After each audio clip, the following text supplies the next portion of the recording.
I'm Courtney Smith. And I'm Elise Sharp.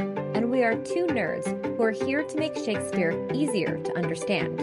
In this podcast, we will explore as many dimensions to Shakespeare's plays as we can by looking at the text, examining the historical context in which the plays were written, and how his plays are viewed through modern lenses of feminism, racism, classism, colonialism, nationalism, ableism, all of the isms. We will discuss how his plays shaped both the past and present, and, as theater makers, how his plays can be responsibly performed today, all while trying our best to approach his works without giving in to bardolatry. So, Shakespeare, anyone?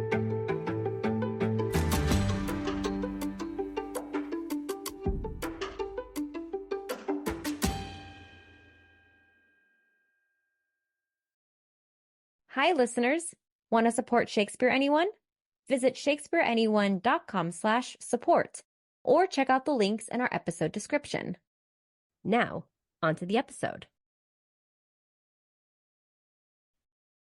Hi, Courtney. Hi, Elise. So, we're doing something a little bit different today on our feed than we usually do. Yeah, tell us, what are we doing? We are re-airing our 3 intro series episodes. So, listeners, you are about to listen to one of 3 parts of our intro series. If it's been a while since you've listened to them, since they were our first 3 episodes, you should know we spent a good amount of time this year revising and re-recording these episodes to improve them because, as you'll hear us say, we've grown a lot in the past 4 years of podcasting. So to celebrate 4 years of Shakespeare Anyone, we went back to where we started, and we are so excited. And in case you haven't gone back and listened, we want to bring them to the top of your feed for the end of the year. Enjoy the episode. This is a revision of part 3 of our intro series, Stuff You Should Know, which covers some background and context into the life and times of Shakespeare, because art isn't created in a vacuum. And we are revising the intro series because we, after almost 4 years of podcasting, know a lot more now than we knew back then. And we want to reflect this in an episode glow-up for listeners old and new. In this episode, we'll be covering some basic information about Shakespeare. And when we say basic, we mean basic. We also want to preface this episode by stating that even though William Shakespeare is a famous figure, scholars and historians actually know quite little about William Shakespeare, the man. So, let's talk about Shakespeare. William Shakespeare was born, people think, on April 23rd, 1564, which is St. George's Day, a holiday celebrating St. George, the patron saint of England. I say people think because written records documenting Shakespeare's life are few and far between before his arrival in London as an adult. So, it's challenging to get a thorough and exact look at William's childhood. But we do know he was baptized on April 26, 1564, and we know this because his baptism was recorded. So, it's reasonable that he, a quintessentially English figure, could have been born on a holiday that is, in its essence, totally English. Now, William's mother, Mary Arden, was born into a prominent Tudor family in the region. Mary's father, Robert Arden, was a gentleman farmer, basically a landowner, and her ancestors fought in the War of the Roses and served in the court of King Henry VII, the first Tudor king. When Mary married William's father, John Shakespeare, she married far below her rank. John was born into a farming family. John's father, Richard, was a tenant farmer who worked the Arden family's land, which was likely how they met. Mary and John married in 1557. John became a glovemaker and, when William was a boy, John was appointed High Bailiff of Stratford, basically a Tudor-era mayor. When the Shakespeares moved to Stratford in 1551, the population was roughly 1,500 people and 200 houses. They lived on Henley Street beginning in 1552, and by 1556, John purchased a house on the same street that is now called the Shakespeares' birthplace. In 1576, John purchased 2 houses next door and joined the 3 together. William had 2 older sisters who died at infancy and 5 younger siblings, 3 brothers and 2 sisters, who survived past infancy. 4 out of the 5 lived into their adulthood. Bubonic plague raged through Stratford when William was 3 months old, and it's likely his mother took him away from Stratford to stay with her family in a nearby village called Wilcombe. As a boy, William was taught under the Elizabethan schooling system. It ran from 6 a.m. until 6 p.m., and lessons focused on grammar, arithmetic, religion, and the classics. This could be one reason why plays of the time were generally adapted from the classics and featured religious undertones or references. Shakespeare attended the grammar school of King Edward VI at Stratford-upon-Avon, commonly referred to as King Edward VI School, or shortened to KES. Unfortunately, the Shakespeare family fell on hard times in the 1570s when William was a boy of primary school age. We don't know exactly why, but it was likely related to some of John's shady dealings. While John was a respected member of the community holding important positions of power, he was also repeatedly prosecuted for potentially problematic business activities. Either way, William was pulled out of school at the age of 13. There isn't any evidence as to exactly what happened next in William's life, but there are popular theories. The most likely one is that he went to work for his father making gloves. But romantics like to imagine that William ran away by sea and traveled around the globe with Sir Francis Drake. Those who like this second theory suggest this is what sparked William's fascination with exploration in some of his plays. But remember, he lived in a time period where exploration was popular throughout England and Europe, and most of Shakespeare's ideas of travel likely came from travel books. We at Shakespeare Anyone believe the simplest explanation, the first, to likely be true. By the age of 18, we do know that William was back in a village next to Stratford called Shottery. We know this because we have his marriage certificate to Anne Hathaway in 1582. Historians and scholars don't actually know what William and Anne's marriage was like. We don't know how they met, how they started courting, or why they got married. Some like to claim that William was forced into a marriage with Anne, who claimed she was pregnant with his child. Due to that claim, he might have been pressured into this shotgun wedding. That could be true. But they also could have liked each other, and that might be evident in the fact that Anne got pregnant in the first place. William and Anne got married in 1582 when William was 19 and Anne was 26. He became a father 6 months later in 1583 and had a daughter named Susanna, and again 2 years later in 1585 had twins Hamnet and Judith. William wasn't really mentioned in any historical documents after the birth of the twins, so we don't really know what was happening in his life until mention of him in London in 1592. And we also don't really know how he got to the big city. We do know that a troupe of traveling actors called the Queen's Men arrived in Stratford one man short within that time period. Romantics like to think that William stepped into the dead man's shoes and acted his way to London. Sure, that could explain his disappearance from historical records until his appearance in London, but William would have been exposed to plays when he was a boy in grammar school, so perhaps his move to London was less thrilling than that, and just like many actors, he moved to the city with the biggest concentration of jobs. William acted and, at some point, began writing plays. Once his plays got produced and performed, contemporaries started to take notice of what he had to say. He, like his contemporaries Christopher Marlowe and Ben Jonson, were incredibly influential playwrights in their period. But we also want to take a moment to acknowledge that, while his contemporaries were influenced by William, William was also influenced by his contemporaries. Scholars note the many cross-references between William and playwrights such as Christopher Marlowe. For more on this, please listen to our mini episodes on Christopher Marlowe and Ben Jonson. Additionally, Shakespeare also had his fair share of critics. One notable instance of criticism is from Robert Greene's 1592 Greene's Groat's Worth of Wit, bought with £1,000,000 of repentance. The pamphlet is most famous for a passage which appears to allude to William Shakespeare, who was then starting out on his career as an actor and playwright. Greene called William, quote, upstart crow, beautified with our feathers, unquote. As a writer, Shakespeare was associated with two Renaissance tropes. One was change and changeability, the other was the world as a stage. The stage gave license to working-class actors to play kings, lords, or ladies, to cross-dress, and to play someone outside of their class when Elizabethan society had strict dress codes in the sumptuary laws. With his quick success, William bought a share in the Lord Chamberlain's Men, later the King's Men, the troupe he remained with throughout his career. This investment afforded William job stability and financial success. William was living and working in London while his wife and 3 kids were in Stratford. We know that he sent money home to his family, and his proven skill as a playwright must have advanced his claims to shares in the company, so he would have started making more money to send back to Anne and the kids. Maybe this monetary supplement was his justification for spending so much time in London. Eventually, William was able to purchase the second largest home in Stratford-upon-Avon, called New Place, as his family home, which we will talk about in just a few minutes. Anne would have managed the estate on New Place and the several possible cottage industries it housed through the money William was able to send back home. For more on Anne and what we know of Shakespeare's family in Stratford-upon-Avon, listen to our mini-episode on Anne Hathaway.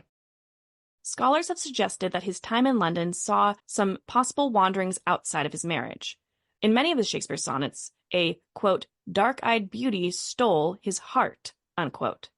While no one knows the identity of Shakespeare's so-called Dark Lady, some scholars theorize that it could be Amelia Bassanio Lanier, who is considered to be the first professional woman poet in the English language, as well as possibly the first Jewish poet in the English language. His sonnets also suggest that Shakespeare was bisexual. His sonnets mention a fair lord, who is said to be Henry Wriothesley, 3rd Earl of Southampton. Wriothesley was his close friend and a patron, and historians assume the increase in money William sent back to Anne in Stratford was substantial enough that she didn't question his activities in London. But this is simply a guess and impossible to prove. Historians and scholars simply don't have insight into Will and Anne's marriage, and likely never will. Shakespeare did return to Stratford in 1596 for a tragedy, Hamlet's funeral. The boy was only 11 years old at the time of his death, and the cause is unknown. This tragedy is often said to have inspired Shakespeare's play Hamlet. Shortly after, Shakespeare bought the deed for a home called New Place, and this home has an extensive background. According to material culture found during an archaeological excavation, New Place stood within the plot of an Iron Age farmstead.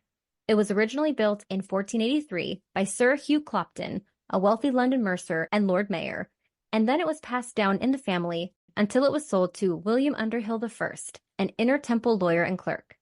Underhill Sr. left New Place to Underhill Jr., who then sold it to Shakespeare in 1597.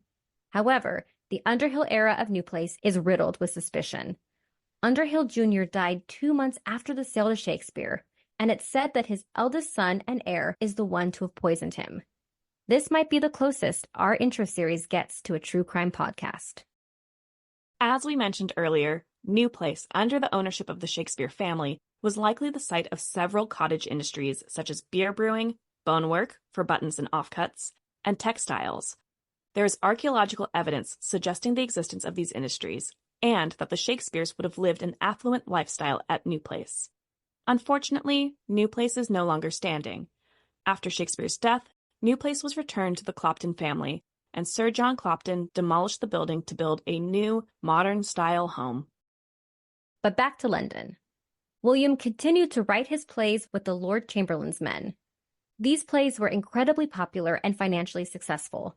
However, at this time, the troupe was not performing at the Globe Theatre because the Globe Theatre hadn't been built yet. In the early years of Shakespeare's career, the Lord Chamberlain's men performed in other theatres such as the Theatre and the Rose. So how did Shakespeare get to the Globe? Well, after the lease for the theatre expired, the landlord of the theatre implemented a big rent increase. This did not make the troupe happy. But during this time period, the landlord only owned the land, not the theatre building. The building itself was the property of the troupe, not the landlord. So, in 1599, in the dead of night, the troupe took down the theatre plank by plank and transported it across the River Thames, so it was out of the jurisdiction of the landlord. The plan actually worked. They did it, and rebuilt the Globe south of the Thames. And the Globe Theatre is where some of Shakespeare's biggest heavy hitters were performed. Julius Caesar, Hamlet, Macbeth, Othello. Unfortunately, the building burned down years later in 1613 during a performance of Henry VIII. A theatrical cannon misfired and caught onto thatching on the roof. Luckily, no one was hurt except a man whose burning breeches were put out with a bottle of ale.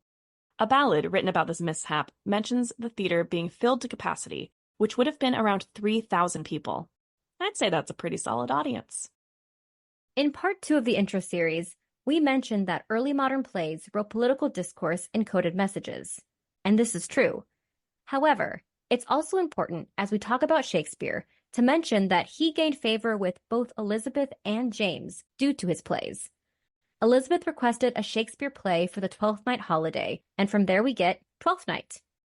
Shakespeare also likely wrote Macbeth to appease the new king. The Lord Chamberlain's men became the King's men in 1603 due to their new patron.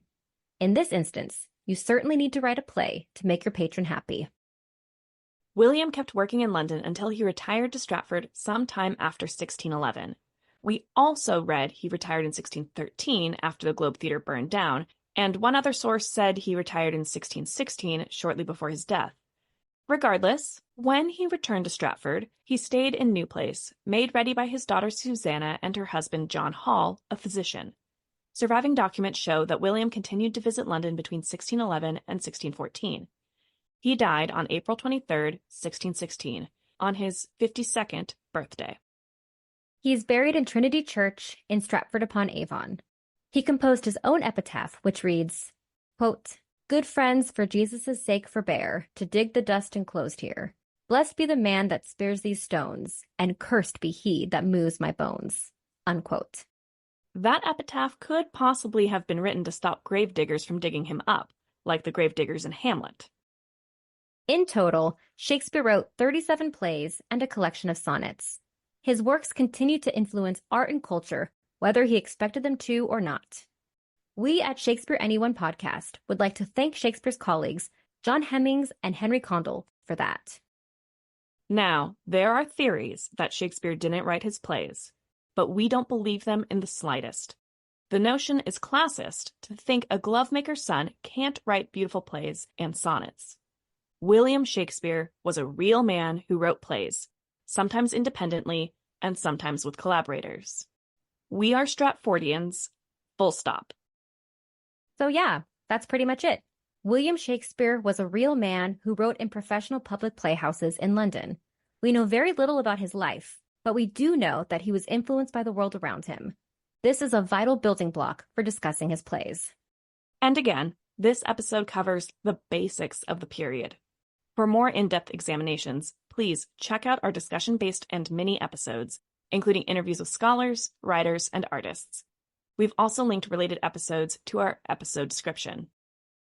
And that's our revision of our intro series, Stuff You Should Know.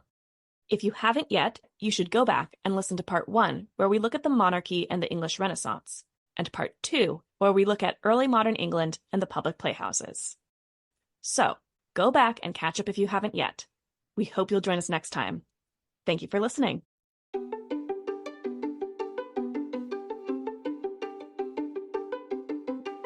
I'm Courtney Smith. And I'm Elise Sharp. This is Shakespeare Anyone? Thank you so much for listening to Shakespeare Anyone. Works referenced in this episode are available in the episode description. Our theme music is Never Ending Minute by Sounds Like Sander. If you would like to support us, visit shakespeareanyone.com/support or check out the links in our episode description. You can also hit the subscribe button, like us, leave a comment, write a review, share us on social media, tell a friend about us, all the things. We'd appreciate it. For more, you can visit our website, shakespeareanyone.com, or follow us on Instagram at shakespeareanyonepod. Now, because you listened all the way to the end of the credits, here is a completely random Shakespeare quote for you.